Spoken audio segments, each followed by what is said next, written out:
Have you ever heard of an incredible and mysterious story about a small Spanish fishing boat that disappeared not once, not twice, but 3 times in different eras? Well, the story of El Fausto has left many people perplexed and intrigued for decades. In each of the disappearances, the weather conditions were favorable and there were no indications of technical problems or human errors. What happened to El Fausto and its crews in their mysterious disappearances? Is there any rational explanation for these events, or are we facing a supernatural case? In this video, we will explore all the details of this fascinating story and try to unravel its mysteries. So, fasten your seatbelts and join us on this adventure. The Fausto was a fishing boat based in Tazacorte, La Palma Island, Canary Islands. At 14 meters in overall length and with a gross tonnage of 20 tons, it was considered large for its category. As a result, its services were not only requested for fishing purposes but also frequently employed for the transportation of fruits, vegetables, diesel, and other similar goods across the archipelago. In 1968, Rafael Acosta was the owner of the Fausto, and for a long time, he employed brothers Ramon and Eliberto Hernandez, along with their cousins Miguel and Viterbo Acosta, as the boat's crew. The 4 men were experienced sailors and fishermen, having been in the trade since their teenage years, and Rafael had great confidence in their skills. July 20, 1968. The Fausto leaves Tazacorte. During the early evening hours of July 20, 1968, the Fausto left Tazacorte's port, heading to the Hierro Island, approximately 80 kilometers south of La Palma. The boat carried a cargo of explosives, which would later be used for agricultural purposes on the island. Viterbo was not on board that day, as a local festivity was being celebrated, and he had previously agreed to take responsibility for some of the official acts that would be carried out in his hometown of Tazacorte. Approximately 7 hours later, the Fausto arrived at Frontera, on the northern shore of the Hierro, where Ramon, Eliberto, and Miguel unloaded the cargo. That night, a fellow native of Tazacorte, 27-year-old and father of 2 Julio Garcia, was also in Frontera. Thanks to his skills in mechanics, Julio had recently secured a job as an irrigation maintenance chief at a nearby private estate. That day, Julio received a call from his wife. Their 2-month-old daughter was severely ill, and the doctor had prescribed her antibiotic shots. He had tried to board the liner to La Palma as soon as possible but missed it by a few minutes. The next one would not depart until 2 days later, a time Julio was not willing to wait to see his sick daughter. Desperate, Julio approached a boat docked at Las Puntas port. It was the Fausto. He explained his predicament to the crew and asked to join them on the trip back to La Palma so he could reunite with his wife and children. Julio offered to pay them for the ride. They selflessly refused the money and took him aboard. After gathering about 10 kilograms of fruits for the 7 to 8 hour trip, the Fausto finally departed from the Hierro to La Palma at 2:30 a.m. on July 21, 1968. Tragically, none of the 4 men would ever set foot on land again. Early morning hours of July 21, something goes wrong. The crew of the Fausto had covered that route countless times under varying weather conditions without any significant problems. That night, the sea was calm. Other fishermen later reported that a light mist had arisen in the area during the early morning hours, reducing visibility and making it harder for the Fausto's crew to spot La Palma's massive mountains in the distance when the sun rose. However, those who knew the crew, including Rafael, had no doubt that the men were fully capable of navigating in such conditions. The Fausto was expected to arrive at Tazacorte around 10 a.m. on July 21. However, it never made it there. Hoping to calm the fears of the 4 men's families, Rafael ordered another one of his employees to sail from Tazacorte to Frontera, retracing the Fausto's planned route in reverse with the hope of eventually encountering the missing boat and finding out what had happened. The employee eventually radioed a report from the waters north of the Hierro. They had not seen the Fausto at any point along the route, nor any trace of it. Up until that moment, Rafael had assumed that the Fausto had experienced some kind of mechanical failure and was floating adrift somewhere mid-route, in which case it should have been found. He trusted his men and their capabilities, so with that report, he suspected that something much more sinister was going on.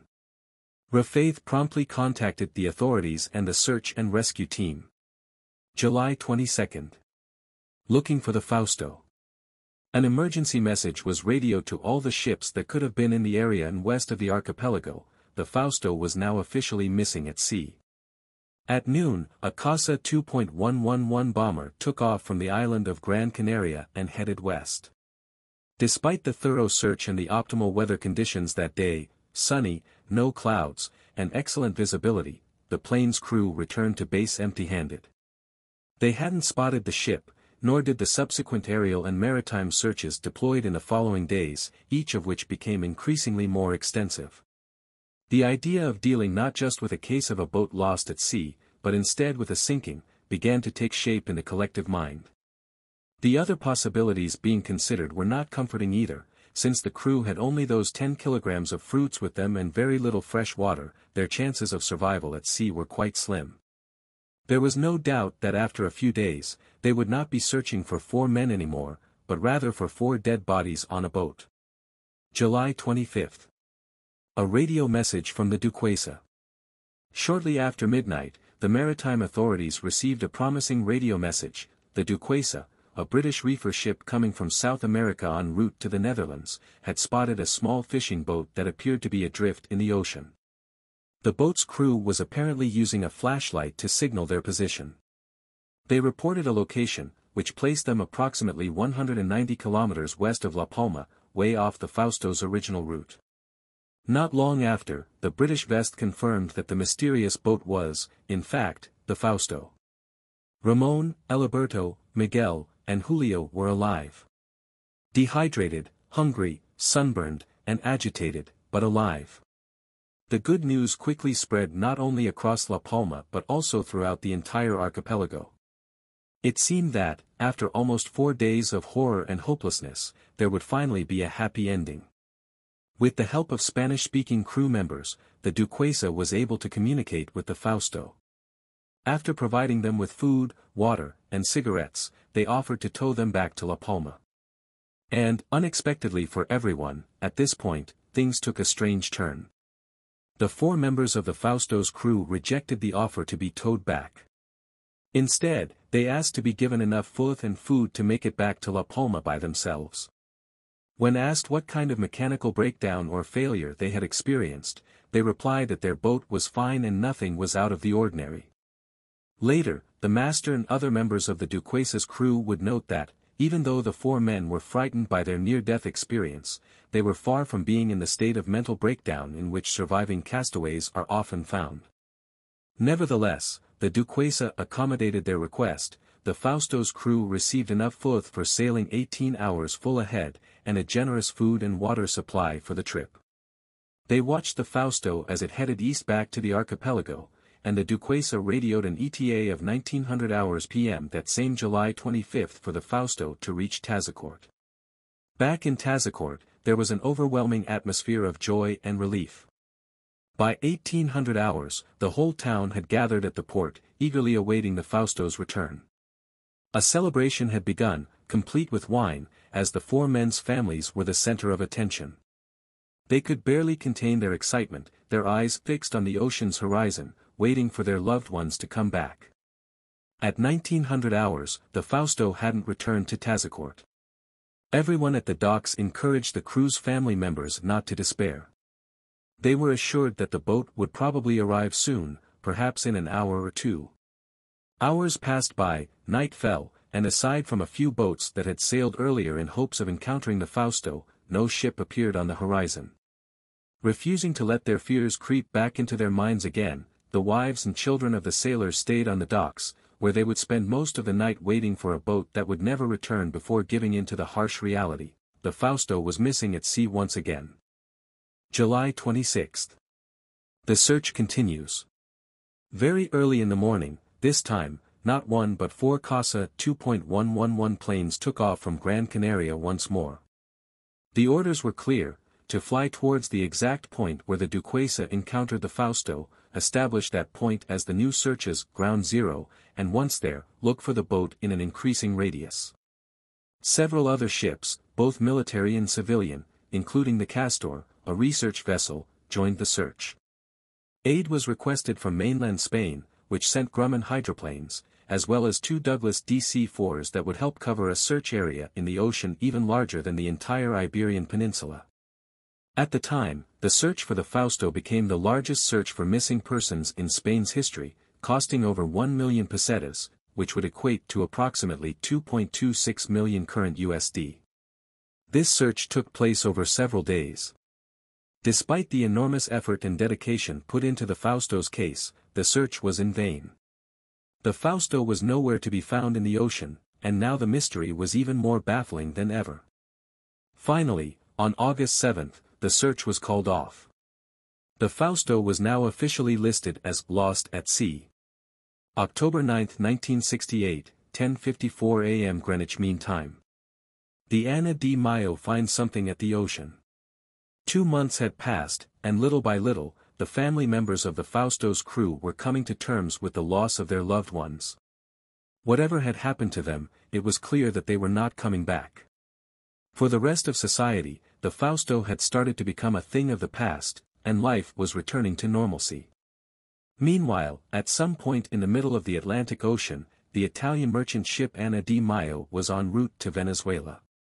It was a dark, cloudy morning, but aside from that, sailing conditions were good. Everything was going smoothly and ordinarily when they spotted something ahead of them in the distance. Upon closer inspection, they realized that they were looking at a small fishing boat, the kind that is not suited for cross-oceanic sailing. The boat seemed adrift with no one at the wheel. Its call sign was clearly visible on the hull. Its name was Fausto. The Ana de Mayo stopped next to the small boat. First mate Luciano Acioni, along with a deck sailor, boarded the deserted ship. No one was on the deck or in the cabin, and given the good condition of the boat, it looked like its crew had just vanished without any trace. Acioni found no signs of violence or damage to the ship, and he could not find any logbook aboard that could have explained what had happened. So far, the Fausto looked like a perfectly seaworthy ship that had somehow ended up in the middle of the Atlantic Ocean with no one on board. That was all the Fausto looked like until he opened the hatch on the deck that led to the engine room and climbed down inside. There was a dead man lying face up on the floor next to the ship's engine. He was naked, and a transistor radio was found next to him. The man had clearly died much earlier, and probably due to the particular conditions of the oceanic environment, his body was also mummified to some degree. Alarmed, Acioni commanded the deck sailor to return to the Ana de Mayo and have the radio operators send a message notifying them of the spooky discovery. Meanwhile, he thoroughly inspected the engine room, trying to get a clue of what could have happened. He found a small notebook that he thought may have belonged to the dead man. Upon opening it, the first thing that caught Acioni's attention was the fact that a good number of pages had been removed. Eventually, it would be determined that 28 pages were missing from the notebook. From the remaining pages, the first ones had a set of numbers, quick simple calculations, and some notes in Spanish. The last page with content was the one that immediately followed the last one that had been removed. It contained a much more elaborate text that Acioni could not fully understand, but he noticed that it was some kind of farewell. Acioni eventually returned to the Ana de Mayo with the notebook and the very few documents found in the cabin, mostly insurance documents. The Spanish authorities and inhabitants of La Palma became aware of the discovery after 5 hours from the encounter. It appeared that they would finally get some answers once the mysterious body arrived back in Spain for further examination. The Ana de Mayo had informed them of their intention to tow the Fausto with them all the way to Puerto Cabello, Venezuela, and promised to send an envelope with some documents found aboard to Spain, although they didn't mention the notebook until later. October 11, 6:30 a.m. Greenwich Mean Time. A telegram from the Ana de Mayo. After less than 2 days since the Fausto's reappearance and subsequent decision to tow it to Venezuela, the Spanish authorities received a telegram from the Ana de Mayo. The message was bizarre to the point of complete disbelief. They informed that while being towed, the Fausto had sunk bow first during the night, ripping and dragging the towing cable with it. They provided the position, some 2,200 kilometers southwest from La Palma and about 3,000 kilometers northeast from Venezuela. The dead body was on board the Fausto and disappeared with the boat, making it impossible to retrieve. All that remained were the documents recovered by Ascioni. Eventually, the notebook made its way to La Palma, where it was presented to the families of the victims. Finally, Julio Garcia's wife, Luz, recognized it as her husband's notebook. Julio used to record personal notes and payments from clients who had sought his services as a mechanic in La Palma. After arriving on Spanish soil, the contents of the notebook were examined. The last page contained a farewell message from Julio to his young wife, in which he instructed her on how to proceed with the insurance policies he had paid for and how to sell his properties so she wouldn't be left with no money after his death. The text ended with the words, "Don't ever tell their 5-year-old son's name, what happened to me. You know that God wanted this fate for me. Love you." Julio's address was written at the bottom of the page, and Luz confirmed that it was her husband's handwriting. As of 2013, Luz was still alive and still kept the last page of Julio's notebook. She never remarried. The most striking aspect of that note, besides the fact that Julio was aware of his imminent death, was that it started abruptly and without context. This, combined with the missing pages, led investigators to believe that Julio had documented in those missing pages the series of events that led to the Fausto's mysterious fate. Of course, many questions were, and still are, raised. What was written on those 28 missing pages? Who removed them and why? What happened to the rest of the Fausto's crew? Why did they refuse to be towed back to La Palma by the Duquesa? Why did they claim that nothing was out of the ordinary when they were first found? Why didn't they offer any explanation for what had happened during their initial disappearance? Suggested theories. Although there are several hypotheses about what could have happened, none of them is very specific. Instead, authorities, investigators, and sleuths throughout the years have focused their efforts on debunking the theories that were unlikely and, in some instances, even absurd. For example, they were trying to reach Venezuela looking after a better life. While possible, it is extremely unlikely. It's true that the post-war and early stages of the Francoist regime sentenced millions of Spaniards to live in suffocating poverty, forcing many Canary Islanders to venture across the ocean on small boats, hoping to reach Venezuela, then an emerging economy, just as their grandparents did in the late 19th and early 20th centuries. However, this phenomenon took place mostly during the 1940s, when famine was at its worst. By 1968, the Spanish economy had greatly improved, aided by the tourism boom of the 1960s. At that time, the situation was no longer so dire that people would risk their lives in the ocean for a better future. Furthermore, at the time, the regime had greatly softened, and Spain was gradually becoming a more progressive society, in contrast with the rigid conservative politics of previous decades. In addition, none of the 4 men would have considered attempting to cross the Atlantic with only 10 kilograms of fruit and a few liters of fresh water. It would have taken them approximately a month to reach Venezuela, and they would have needed a significant amount of fuel. Even with the supplies provided by the Duquesa, they would have known that it would have been a suicidal move. They witnessed something they were not supposed to see at the sea. Highly unlikely. Since this mystery took place during the most intense period of the Cold War, many people speculated about the possibility of the 4 men accidentally finding themselves in the middle of a US/Soviet submarine attack or conflict. Keep in mind that only a few months earlier, the USS Scorpion had sunk at a relatively short distance from the Fausto's point of disappearance, and many believed, and still believe, that the cause of sinking was a Soviet submarine attack. Regardless of the veracity of that claim, what is clear today is that in the 1960s, the North Atlantic had countless American and Soviet nuclear submarines roaming stealthily. However, nothing in the Fausto's series of events suggests that they were involved in such a scenario. They could have removed themselves from the situation after being rescued by the Duquesa, and the Ana de Mayo reported no appreciable damage to the ship when it was found. They were trafficking with guns, drugs or other illegal goods and attempted to evade maritime authorities, ultimately becoming lost at sea. Unlikely. While living modest blue-collar lives, none of the 4 men or their families were in a desperate financial situation. None of them had significant debts or criminal records. They had no reason to put themselves or their families at risk of violence or imprisonment for extra cash. The boat was kidnapped by a Nazi fugitive that had been hiding at the Hierro and needed to escape to South America after knowing about Wiesenthal's efforts to hunt former SS officials down. This theory was actually an urban legend that began circulating throughout the archipelago at the time. Besides how oddly specific it is considered to be the most absurd hypothesis of all, and there is no credible evidence to support it. The most accepted theory regarding the Fausto's disappearance is that the four men likely experienced a series of small but successive setbacks that ultimately led to their tragic fate.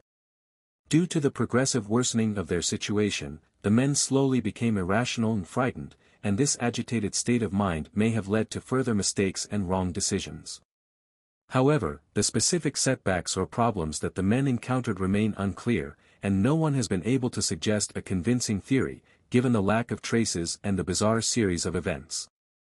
After 50 years, it is understandable why no one has been able to come up with a solid theory.